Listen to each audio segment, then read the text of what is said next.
नमस्कार दोस्तों, मैं आपको अपने यूट्यूब चैनल पर स्वागत करता हूँ। आज हम कक्षा छठी विषय हिंदी किताब वसंत का दूसरा पाठ बचपन करने वाले हैं। पहला पाठ वह चिड़िया जो की वीडियो ऊपर आई बटन पर दी गई है, आप जाकर देख सकते हैं। पाठ 2 बचपन।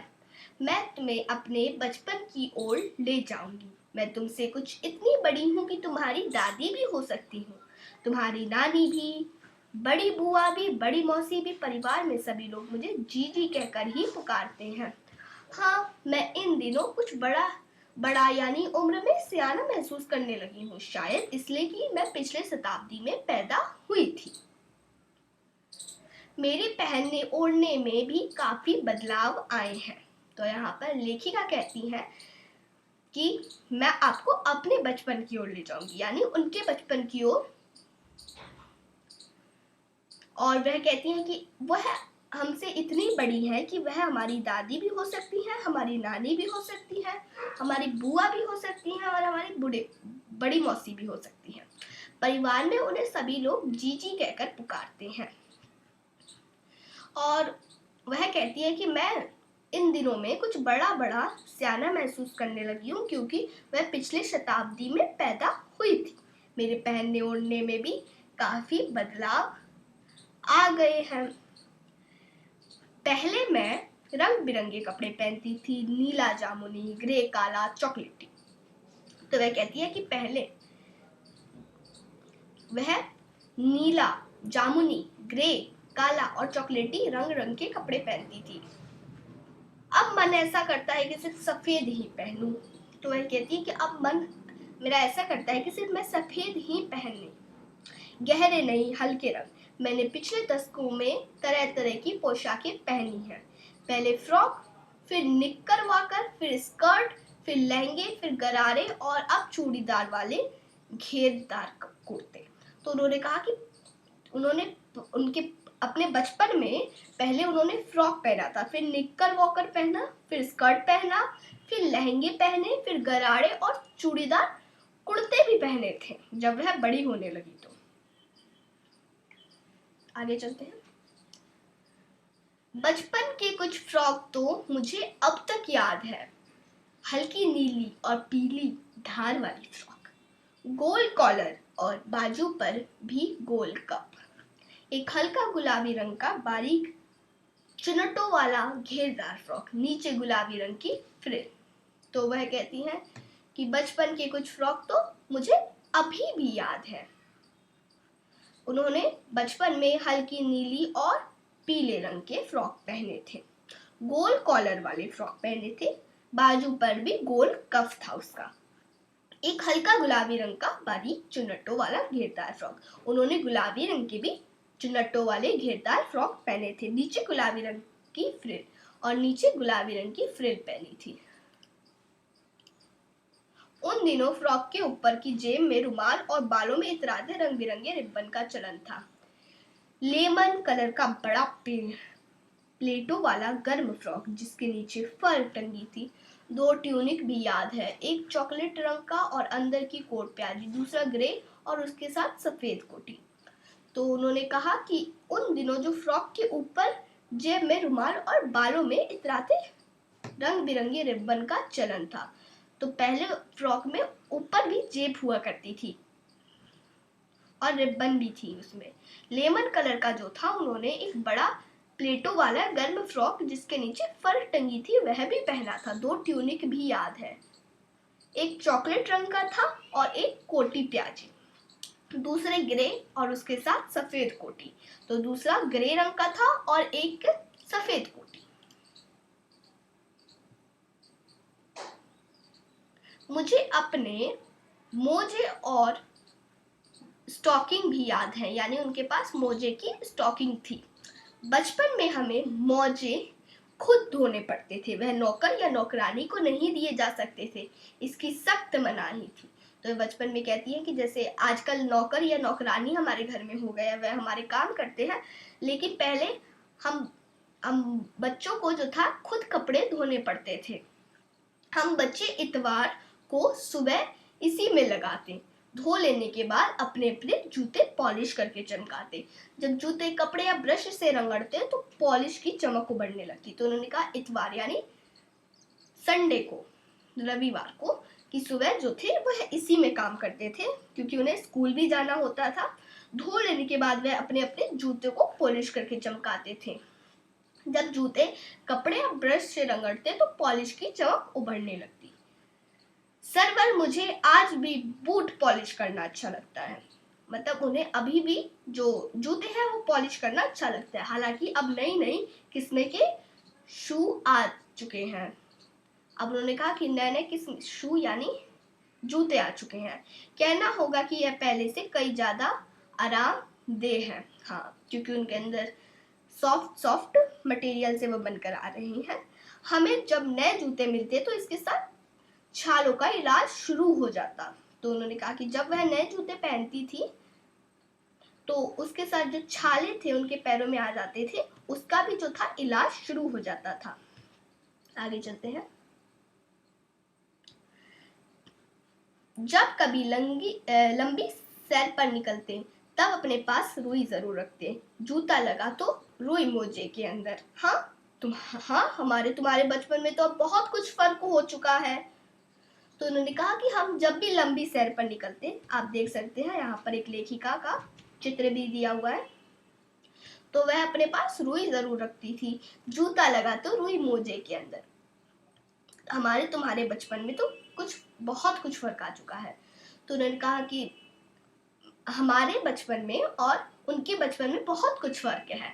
हर शनिचर को हम ऑलिव ऑयल या कैस्टर ऑयल पीना पड़ता। शनिचर यानी शनिवार को उन्हें ऑलिव ऑयल या फिर कैस्टर ऑयल पीना पड़ता। यह एक मुश्किल काम था क्योंकि वह बहुत कड़वा था। शनिचर की सुबह से ही नाक में इसकी गंध आने लगती, यानी शनिवार की सुबह को ही इसकी नाक में जो थी इनके स्मेल आने लगती थी। छोटे शीशे के गिलास जिन पर ठीक खुराक के लिए निशान पड़े रहते, उन्हें देखते ही मितली होने लगती। और छोटे छोटे शीशे के गिलास थे जिन पर उसके निशान पड़ते थे, उन्हीं को देखकर लेखिका को मितली यानी उल्टी आने लगती थी। मुझे आज भी लगता है कि अगर हम ना पीते तब वह शनिवारी दवा तो कुछ ज्यादा बिगड़ने वाला नहीं था, सेहत ठीक ही रहती। तो उन्होंने कहा कि उन्हें अभी भी लगता है कि अगर वह दवा नहीं पीती तो कुछ ज्यादा तो नहीं बिगड़ता, सेहत ठीक ही रहती। तुम्हें बताऊंगी कि हमारे समय और तुम्हारे समय में कितनी दूरी हो चुकी है। यहाँ तक कि बचपन की दिलचस्पियां भी बदल गई हैं। तो उन्होंने कहा अब वह हमें बताएंगे कि हमारे समय, उनके समय और हमारे समय में कितनी दूरियां हो चुकी हैं और हमारे बचपन जो है वो धीरे धीरे बदल रहे हैं। याद रहे उन दिनों में घरों में ग्रामोफोन थे, रेडियो और टेलीविजन नहीं थे।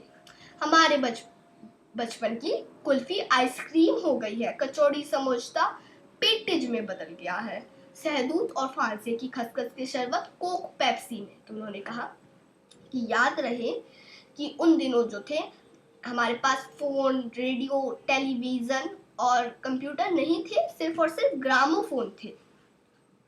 यानी ये बहुत पुराने समय की बात है। हमारे बचपन की जो कुल्फी खाते थे वह उनके बचपन में, वह अब हमारे बचपन में क्या हो गए हैं, आइसक्रीम, कचौड़ी और जो समोसे हैं वह अब पेटिज में बदल गए हैं। शहदूत एक फल होता है और यह तीनों शहदूत, फालसे और खसखस के शरबत, जो इनका शरबत बनता था वह अब कोक और पेप्सी में बदल गए हैं। उन दिनों कोक नहीं थे, लेमंड विमटो मिलती थी। तो वह कहती है उन दिनों कोक नहीं थी, लेमंड और विमटो मिलते थे। शिमला और नई दिल्ली में बड़े हुए बच्चों को वेंगर्स और डेवी को रस्टा की चॉकलेट और पेटिज मजा देने वाली होती। तो शिमला और नई दिल्ली में जो बच्चे बड़े होते थे उन्हें वेंगर्स और डेविको की रस्टा की चॉकलेट और पेस्ट्री का मजा देने वाला होता था। हम भाई बहन की ड्यूटी लगती शिमला माल से ब्राउन ब्रेड लाने की। तो वह उनका एक भाई भी था और उनकी एक बहन भी थी। तो उनका जो ड्यूटी था वो शिमला माल से ब्राउन ब्रेड लाने का था। हमारा घर माल से ज्यादा दूर नहीं था। एक छोटी सी चढ़ाई और गिरजा मैदान पहुंच जाते। वहां से एक उतराई उतरते और माल पर केन फैन केसरी काउंटर की तरह तरह पेटीज और चॉकलेट की खुशबू मन फवानी। तो उन्होंने कहा कि हर माल ज्यादा दूर नहीं था, एक छोटी सी चढ़ाई थी और एक मैदान था, और उसके बाद वह उतरते थे और कैंसफरी काउंटर की तरह पेस्ट्री और चॉकलेट की खुशबू भी उन्हें आती थी। हमें हफ्ते में एक बार चॉकलेट खरीदने की छूट थी। हमें सबसे ज्यादा मेरे पास चॉकलेट टॉफी का स्टॉक रहता। मैं चॉकलेट लेकर खड़े खड़े कभी नहीं खाती, घर लौटकर साइड बोर्ड पर रख देती और रात के खाने के बाद बिस्तर में लेटकर मजा ले लेके खाती। शिमला के काफल भी बहुत याद आते। तो उन्होंने कहा कि उनको बहुत हफ्तों में बस एक ही बार चॉकलेट खरीदने का छूट था, और सबसे ज्यादा चॉकलेट थी वो इन्हीं के पास रहती थी। तो उन्होंने क्या कहा कि जो सबसे ज्यादा जो चॉकलेट थी वह इन्हीं के पास रहती थी, ठीक है।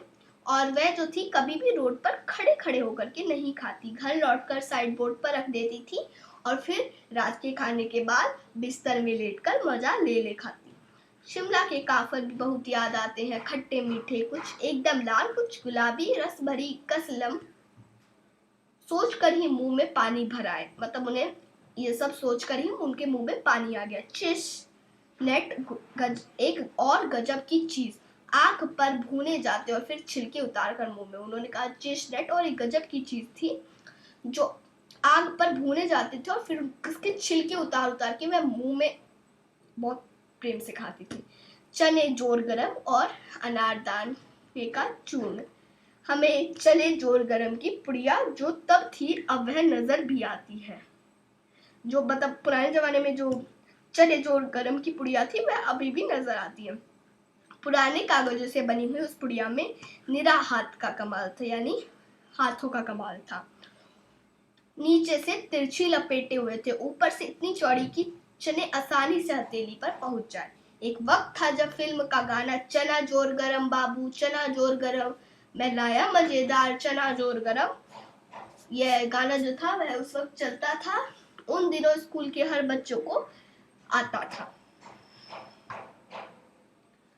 कुछ बच्चे पुड़िया पर तेज मसाले भुरकवाते, पूरा गिरजा मैदान घूमने तक यह पुड़िया चलती। एक एक चना पापड़ी मुंह में डालने और कदम उठाने में एक खास ही लय रफ्तार थी। छुटपन में हमने शिमला रिज पर बहुत मजे किए, घोड़े की सवारी की है। शिमला के हर बच्चों को कभी कभी ना यह मौका मिल ही जाता।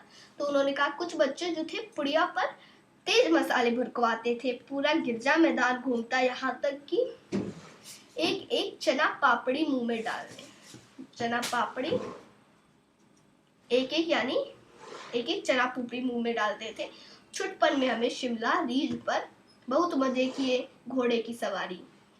आपने भी कभी कभी घोड़े की सवारी की होगी, मुझे कमेंट में लिखकर जरूर बताइएगा। शिमला के हर बच्चे को कभी ना कभी यह मौका मिल ही जाता, हर शिमला के बच्चों को यह मौका मिलता था।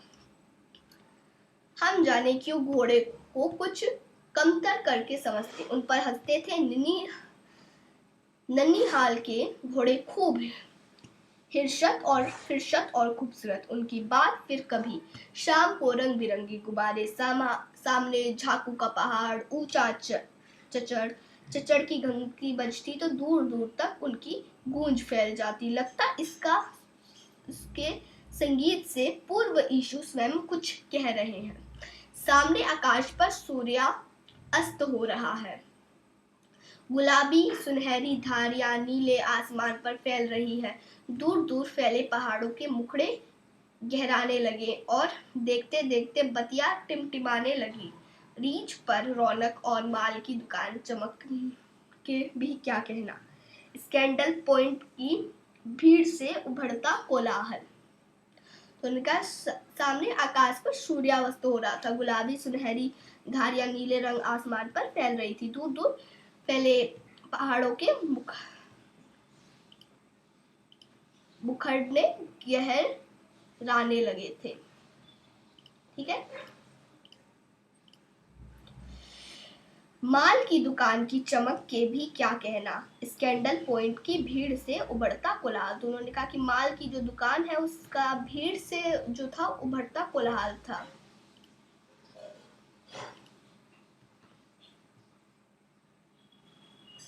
सर्वर स्कैंडल पॉइंट के ठीक सामने उन दिनों एक दुकान हुआ करती थी जिसके शोरूम में शिमला कालका ट्रेन का मॉडल बना हुआ था। इसकी पटरियां, उस पर खड़ी छोटे छोटे डब्बे वाली ट्रेन, एक और लाल टीन और छत वाला स्टेशन और सामने सिंगल देता खंबा, थोड़ी थोड़ी दूर पर सुरंगें।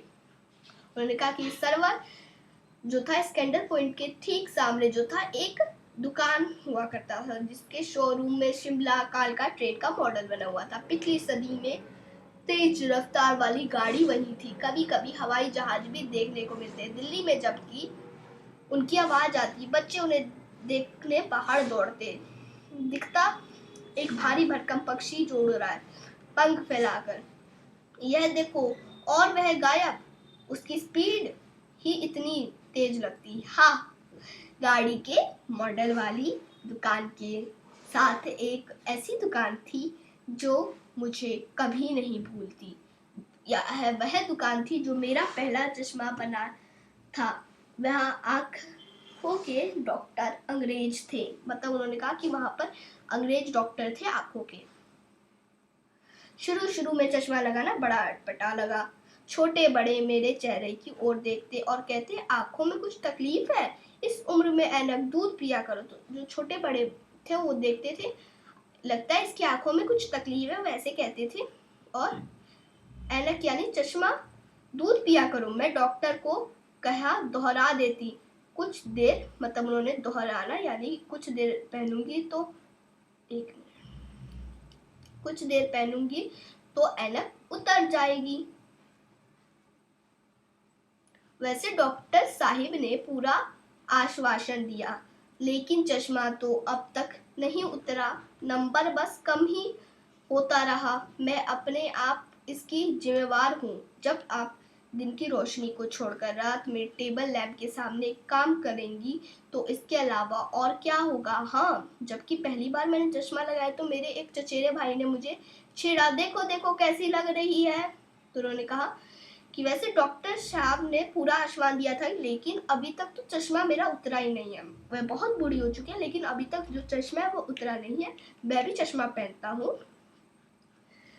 और उन्होंने कहा कि बस नंबर जो थे चश्मे के वो कम होते जा रहे थे। और उन्होंने जब पहली बार चश्मा लगाया तो उनके चचेरे भाई ने उन्हें छेड़ा और देखा, कहा कैसी कैसी लग रही है ये। आंख पर चश्मा लगाया ताकि सूझे दूर की, यह नहीं लड़की को मालूम सूरत बनी लंगूर की। तो उन्होंने कहा कि यह, इनकी एक फोटो भी दी गई है यहाँ पर। उन्होंने कहा कि जब मैंने, तो उनके भाई ने कुछ ये कहा, सूरत बनी लंगूर की, मतलब वह एक लंगूर यानी बंदर की तरह दिख रही है।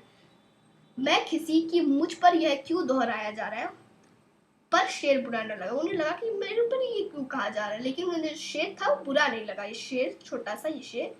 जब वह चाय पीकर चले गए तो मैंने अपने कमरे में जाकर आईने के सामने खड़ी हो गई। कई बार अपने आप को देखा, ऐनक उतारी, फिर पहनी, फिर उतारी, देखती रही, सूरत बनी लंगूर की, नहीं नहीं नहीं। उन्होंने भी यही दोहराया कि सूरत बनी लंगूर की। उन्होंने कहा नहीं नहीं नहीं, और फिर हा हा हा।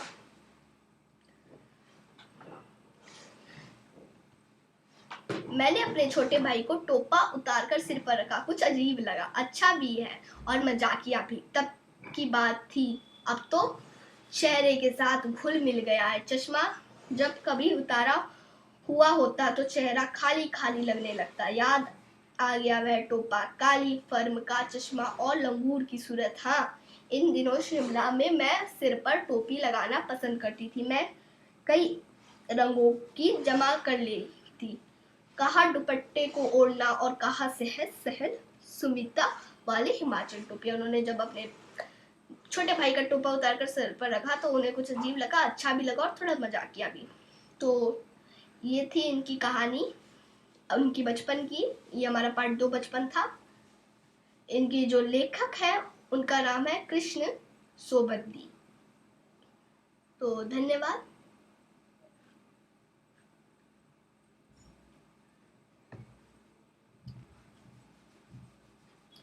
और अगर आपको ये वीडियो पसंद आया हो तो इसे लाइक कीजिएगा, हमारे चैनल को सब्सक्राइब कीजिएगा और बगल में जो बेल आइकन है उसे भी दबाइएगा।